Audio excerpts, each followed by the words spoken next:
Olá, seja bem-vindo ao meu novo canal Orações do Pastor Antônio Júnior. Aqui eu vou colocar orações todos os dias para abençoar você e a sua família, tá bom? Fique agora com a oração do dia. Deus abençoe.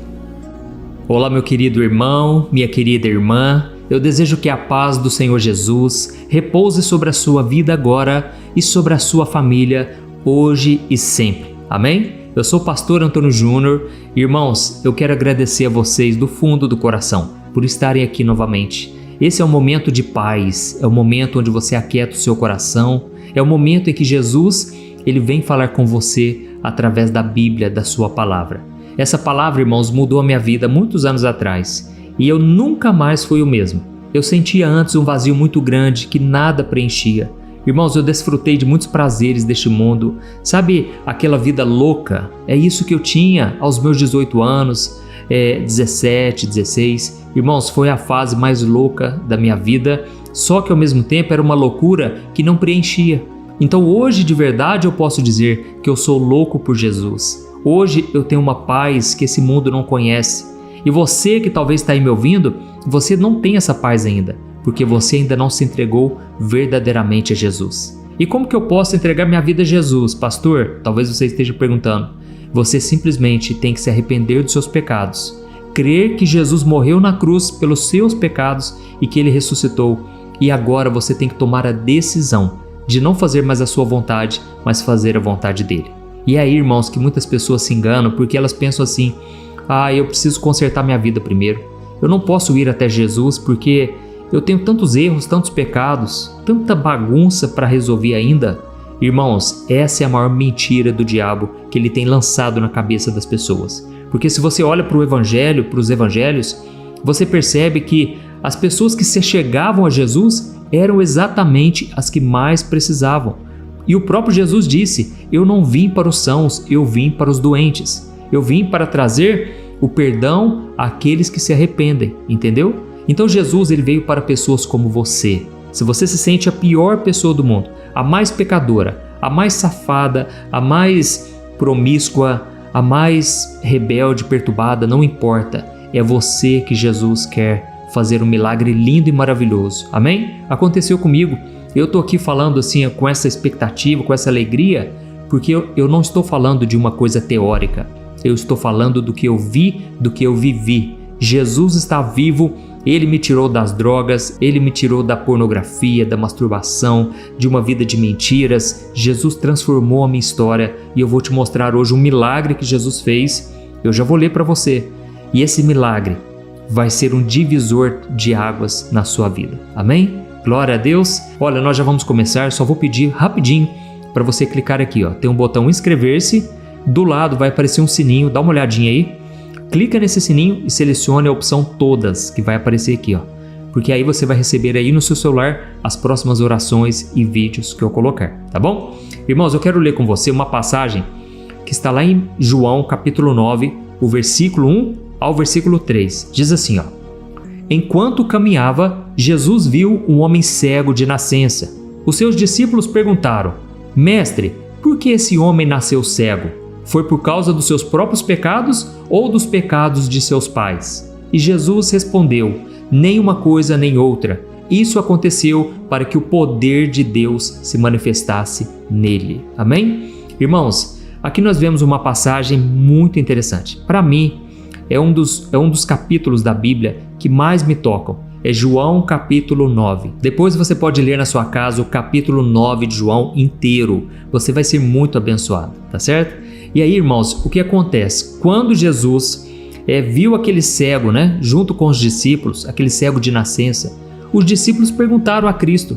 Sabe quando você tem até vergonha de perguntar uma coisa, mas aquilo parece que faz sentido para você? Por mais que as outras pessoas possam pensar assim: nossa, mas que pergunta mais boba, Mas, irmãos, era essa exatamente a pergunta dos discípulos. Eles queriam saber: Jesus, fala a verdade aqui para nós. Esse homem, ele nasceu cego porque ele está pagando pelos seus próprios pecados ou é por causa dos pecados dos seus pais? Ou seja, ou é porque é maldição hereditária, ou porque ele está colhendo uma maldição que veio de gerações passadas. E Jesus falou: olha, não é uma coisa nem outra, tem nada a ver com isso. Isso aconteceu para que o poder de Deus se manifestasse na vida desse homem. Amém?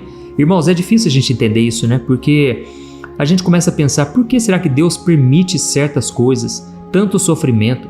Irmãos, eu me lembrei que agora, quando Deus falou para Moisés: Moisés, quem fez a boca do mudo? Quem dá poder para uma pessoa falar bem ou não? Quem capacita o ser humano? Sou eu. Foi o que Deus falou para Moisés quando ele reclamou: Deus, eu não tenho condições de falar, eu tenho problema na língua. E Deus falou: eu sou aquele que crio a pessoa muda e eu também faço a pessoa falar. Eu capacito o ser humano. Irmãos, Deus é soberano. Glória a Deus, amém? Você crê nisso? E aí vem uma questão também. Quando a gente está passando por dificuldades, quando as pessoas estão passando por lutas no casamento, falta de dinheiro, ou então a pessoa está sofrendo há bastante tempo, infelizmente as pessoas nos julgam, não é verdade? As pessoas julgam a gente pensando assim: onde foi que ele errou? O que será que ele fez de errado para ele estar colhendo tanto sofrimento? Irmãos, esse é um julgamento errado. As pessoas ficam colocando culpados, tanto em suas próprias vidas quanto na vida dos outros, não é assim? E eu quero te dizer uma coisa: nem todo sofrimento é por causa do pecado. Entenda isso. É claro que existem doenças que vêm por causa de pecado. É claro que nós já estamos em um corpo contaminado pelo pecado. E é por causa disso que nós sofremos. Nós muitas vezes temos doenças, muitas vezes passamos por conflitos internos e externos. Mas, irmãos, nem todo sofrimento é por causa de pecado. E foi isso que Jesus quis dizer. Deus tinha uma obra para fazer na vida daquele rapaz, entendeu? E aí então fica uma lição para todos nós aqui. Vamos parar de colocar culpados nas nossas dores e também nas dores dos outros, tá certo? Vamos parar de uma vez por todas com isso. Tem coisas, irmãos, que acontecem simplesmente porque Deus está permitindo, Deus tem uma lição naquilo ali, Deus sabe o que faz. Devemos confiar desta maneira. Eu falo isso porque tem pessoas assim, quando elas estão sofrendo, elas ficam pensando: será que eu errei de alguma maneira? Por que será que eu estou passando por tanta luta? Será que tem coisas lá no passado que ainda não foram consertadas? Irmãos, até pode ter. O Espírito Santo pode trazer isso na sua memória, na sua lembrança. Mas, irmãos, precisamos parar de focar nisso e começar a perguntar para Deus: Deus, como o seu nome pode ser glorificado através da minha luta? Como eu posso dar o meu testemunho através disso que eu estou passando? Entendeu, irmãos? Porque até mesmo o nosso sofrimento pode se tornar um testemunho. Você já parou para pensar nisso? As pessoas podem olhar para nós e pensar: como aquela pessoa consegue ser feliz mesmo passando por tanta crise, mesmo tendo tão pouco dinheiro, mesmo tendo uma família desestruturada, como ela consegue ser feliz e estar alegre com Jesus? Esse pode ser um grande testemunho, amém? Então, vamos aprender essa lição. E eu aprendo outra lição também, olhando esse capítulo inteiro, capítulo 9 de João. Eu aprendo uma coisa: Jesus, ele ama todas as pessoas, mas ele tem um carinho especial por aqueles que são desprezados, por aqueles que não são nada diante da sociedade, por aqueles que todo mundo rejeita. Irmãos, tem pessoas aqui que estão me ouvindo que a sociedade não dá um centavo para você, não dá R$1, vamos assim dizer. Ninguém acredita em você. Ninguém te dá crédito, ninguém quer te ouvir, ninguém se interessa por aquilo que você faz, deixa de fazer. É como se você fosse um nada. Tome cuidado, sabe por quê? Porque é nessa hora que o inimigo vem e se aproxima. E ele começa a dizer: acaba com a sua vida, você não tem valor, ninguém tá nem aí para você, ninguém vai sentir falta de você. Irmãos, como o inimigo é mentiroso, o inimigo se aproveita de nossas fraquezas. Precisamos tampar os nossos ouvidos para as coisas do mal e ouvir o que Jesus tem para nos dizer e fazer na nossa vida. Amém? E aí, sabe o que aconteceu com esse cego de nascença? A Bíblia diz que Jesus, ele cuspiu na terra e ele fez um lodo e passou nos olhos daquele cego. E depois disso ele falou: agora você vai lá no tanque de Siloé e você vai se lavar e você estará curado. Irmãos, a Bíblia não dá detalhes por que Jesus cuspiu saliva e misturou com a terra. Mas de acordo com os estudiosos, os judeus naquela época, eles acreditavam que a saliva, ela tinha certos poderes curativos, entendeu? Certas propriedades curativas, ou seja, alguma coisa ali na saliva podia curar, principalmente se viesse de uma pessoa muito importante. E no caso, Jesus, ele cuspiu provavelmente para mostrar para todos ali em volta que Jesus tinha o próprio poder da cura, a cura viria dele, entendeu? E não somente isso, ele cuspiu na terra. Por quê? Porque Deus criou o ser humano do pó da terra. Então nós viemos da terra, e isso já está comprovado cientificamente, porque tudo que existe no nosso corpo, sais minerais, tudo, irmãos, veio da terra, dessa terra. E aí quando Jesus faz essa junção, tirando do poder dele junto com a terra, é como se Jesus quisesse mostrar, olha, eu sou aquele que restauro não somente fisicamente, mas espiritualmente. Eu sou o dono da restauração. Sou eu que dou vida àquilo que estava morto, àquilo que já não existia. Então, irmãos, Jesus operou um milagre tremendo na vida deste homem. Só que tinha um porém, sabe o que aconteceu? Os líderes religiosos da época não gostaram nada disso. Eles não tinham misericórdia pelos desprezados. E naquele momento, em vez deles se alegrarem com a cura daquele homem cego, eles começaram a se levantar contra Jesus e chamaram esse homem cego para conversar. Naquela hora, eles ficaram indignados, mas como que pode? Você estava cego, você veio falar para nós que você foi cego desde a nascença e agora você está curado, não pode ser. Esse Jesus aí, ele não é de Deus, sabe por quê? Porque ele curou no sábado. E no sábado não se pode curar, o judeu no sábado não pode trabalhar, não pode fazer nada. Irmãos, aquele cego então começou a falar detalhe por detalhe. Olha, ele cuspiu na terra, ele passou esse lodo no meu olho, mandou eu me lavar no tanque e agora eu tô curado, sabe? Os religiosos, irmãos, eu nunca vi eles ficarem tão atordoados, porque é isso que acontece. O ímpio não consegue entender o milagre, a obra que Deus faz na nossa vida, entendeu? E aí o que aconteceu? Eles chamaram o pai daquele homem cego. E eles começaram a perguntar para o pai. E o pai só garantiu uma coisa, olha, eu não sei explicar, mas o meu filho era cego desde nascença e agora está curado. E começaram então a fazer um monte de questionamentos para o pai. E o pai falou o seguinte, o meu filho já tem idade suficiente, vai lá perguntar para ele de novo. E aí então, irmãos, nós vamos ler aqui agora a continuação. Você vai ficar impressionado. Olha o que está escrito no versículo 24 ao versículo 27. Olha como que os religiosos ficaram perturbados. Eles não estavam acreditando que aquilo podia acontecer. Diz assim, pela segunda vez, os religiosos chamaram o homem que havia sido cego e lhe disseram, Deus é quem deve receber glória por isso que aconteceu, e não Jesus, porque nós sabemos que Jesus é pecador. O homem curado respondeu, olha, eu não sei se ele é pecador ou não, mas uma coisa eu sei, eu era cego e agora vejo. E os religiosos perguntaram, mas o que ele fez? Como ele te curou? E o homem que foi curado disse, eu já expliquei para vocês, vocês não ouviram? Por que vocês querem ouvir outra vez? Por acaso vocês querem se tornar discípulos dele? Olha que interessante, irmãos. De repente esse homem que era desprezado agora estava evangelizando.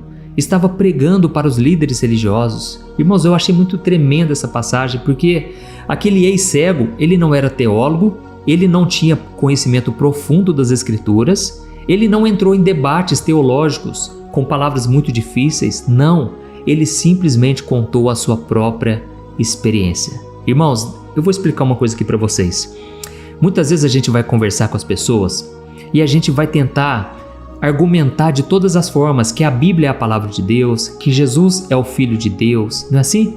A gente fica procurando versículos, passagens bíblicas para comprovar aquilo que a gente crê, para comprovar que Deus existe, que Deus é bom e que a Bíblia é realmente a palavra de Deus. Só que, irmãos, muitas vezes nós não vamos ganhar debates, porque muitas vezes a outra pessoa já tem as suas próprias convicções, ela já acredita em outras coisas e ela não está aberta à mudança. E aí, irmãos, que eu quero te falar uma coisa. Às vezes, as pessoas só precisam de um testemunho verdadeiro de transformação. Guarde isso que eu estou te falando. Muitas vezes a gente fica focando em falar palavras bonitas, falar palavras que vão fazer com que a outra pessoa acredite. Mas, irmãos, muitas vezes nós não vamos ter argumentos. É claro que nós precisamos estudar a Bíblia para defender a nossa fé. Isso quem falou foi o apóstolo Paulo. Ele disse que nós devemos estar prontos para responder qualquer pergunta, qualquer pessoa que vier até nós querendo saber da Bíblia. Só que, irmãos, muitas vezes as pessoas não vão ouvir esses argumentos, elas não vão acreditar. Só que aí é que entra um detalhe. Quando elas olharem para você, elas têm que pensar o seguinte, nossa, Pode ser que eu ganhei o debate, mas aquela pessoa tem algo diferente. Existe algo nessa pessoa que realmente aquilo, irmãos, tem que confundir a pessoa, entendeu? Porque tem muitas pessoas, irmãos, que elas são boas de teologia, mas elas não têm paz no coração. Elas não conseguem ter um relacionamento com Jesus. Ela não tem essa paz que só quem caminha com Cristo sabe. E aí, irmãos, que faz toda a diferença. Então, quando você for tentar evangelizar alguém, falar de Deus para as pessoas, sabe o que você faz? Fale da cruz, fale do que Jesus fez por você. Ele morreu pelos seus pecados, Ele morreu para nos dar uma vida eterna com Deus, e aí conte a sua própria experiência. Isso vai fazer toda a diferença. No final da conversa você pode dizer, olha, eu não sei se você acredita ou não em tudo que eu te falei, mas uma coisa eu te falo, eu era cego e agora eu vejo, porque foi exatamente isso que esse cego de nascença disse. Eu era cego e agora estou vendo, simplesmente assim. Aconteceu comigo, eu não sei explicar muita coisa, e talvez você é novo convertido, você está no começo da sua fé. Você não precisa explicar tudo, simplesmente fale, eu era cego e agora eu vejo. Amém? Olha, essa mensagem eu creio que vai fazer diferença na sua vida a partir de hoje. Comece a contar a sua experiência de vida. Comece a falar, olha, Jesus mudou minha vida, eu era assim, eu estava quebrado, eu estava moído, eu estava no pecado e Jesus me transformou. Isso pode tocar o coração daquelas pessoas que se acham muito sábias, muito racionais, muito inteligentes, entendeu? Essas pessoas precisam ver em nós a verdadeira transformação que só Jesus pode dar. Glória a Deus. Irmãos, nós já vamos orar. Eu quero agora ungir as minhas mãos aqui e nós já vamos levantar um clamor pedindo que Jesus nos dê sabedoria. O próprio Cristo disse, olha, quando você estiver diante de autoridade, não fique preocupado com as palavras que você vai dizer, porque eu vou colocar palavras na sua boca, eu vou te dar sabedoria. Eu sei que tem pessoas aqui que estão me ouvindo que ficam tristes, né, porque não conseguem evangelizar a própria família. Mas, irmãos, vamos caminhar com Jesus de verdade e as próprias pessoas vão ver a mudança real que aconteceu conosco, tá bom? Então, vamos orar agora e eu quero que você, no final da oração, você não saia desse vídeo porque eu tenho algo importante para te falar e eu quero também te pedir para compartilhar esta oração, tá bom? Glória a Deus, vamos orar. Aleluia, glória a Deus. Senhor, meu Deus e meu Pai, eu quero te agradecer por esta palavra de hoje. Obrigado, Jesus, pela obra que o Senhor tem feito na nossa vida. Nós estávamos cegos, estávamos perdidos, mas nós fomos encontrados por Ti. Obrigado, Jesus, porque todos os dias o Senhor tem falado conosco aqui. E eu quero te agradecer, Jesus, porque agora sim nós entendemos o que realmente é caminhar contigo. Não é algo teórico, não é algo que nós só falamos da boca para fora, não. É uma experiência única e pessoal. Ó Jesus, eu intercedo agora por essas pessoas que estão me ouvindo, mas ainda estão presas no pecado, estão afastadas do Senhor, sendo que o Senhor mesmo disse, venham a mim todos que estão cansados e sobrecarregados. O Senhor mesmo disse, Jesus, que o Senhor é o bom pastor e o Senhor vai em busca daquela ovelha perdida. O Senhor veio para os doentes e não para os sãos, porque os sãos não precisam de médico. Ó Jesus, nós reconhecemos agora que somos doentes. Nós precisamos de Ti e Tu és o médico dos médicos. Tu és o único que pode dar paz a essa pessoa. Tu és o único que pode livrar essa pessoa da depressão, da angústia, de uma vida vazia sem sentido. Jesus, eu sei que eu estou orando aqui por empresários, pessoas que alcançaram grande sucesso nessa vida, carreira, dinheiro, mas elas ainda são vazias de alma. Elas não construíram nada para o Teu reino. Elas estão simplesmente desperdiçando a sua vida, porque tudo é vaidade. Caminhar neste mundo longe da Tua presença, Senhor, é perda de tempo. Senhor Jesus, toca, Senhor, na vida desses que estão me ouvindo, deste homem e desta mulher que hoje se sente frustrado porque parece que nada dá certo.